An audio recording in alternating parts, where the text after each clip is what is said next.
खेड तालुक्यातील पश्चिम भागातील भामा आजखेड धरणग्रस्तांच्या शेतीसाठी आणि पिण्याच्या पाण्यासाठी 3 टीएमसी पाणीसाठा धरणामध्ये राखीव ठेवण्याची मागणी आता शासनाकडे करण्यात आली आहे। भामा आजखेड धरणासाठी ज्या प्रकल्प बाधित शेतकऱ्यांच्या जमिनी संपादित झाल्या त्यांचे अद्याप पुनर्वसन झालेलं नाहीये। पुनर्वसनाकरिता पर्यायी जमिनी शासनाकडून देण्यात आलेल्या नाहीयेत।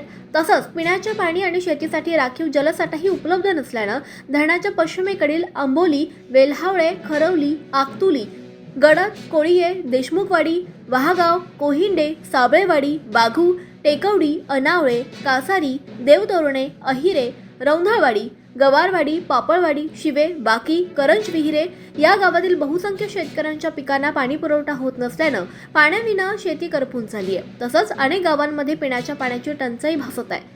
धरणग्रस्त शेतकऱ्यांवर झालेल्या अन्यायाला वाचा फोडण्यासाठी लवकरच आता भामा आजखेड धरणग्रस्त शेतकऱ्यांकडून पुन्हा एकदा नव्यानं आक्रमक पद्धतीनं जनआंदोलन करण्याचा इशारा प्रकल्प बाधित शेतकरी शंकर साबळे आणि अन्य प्रकल्प बाधितांकडून देण्यात आलाय।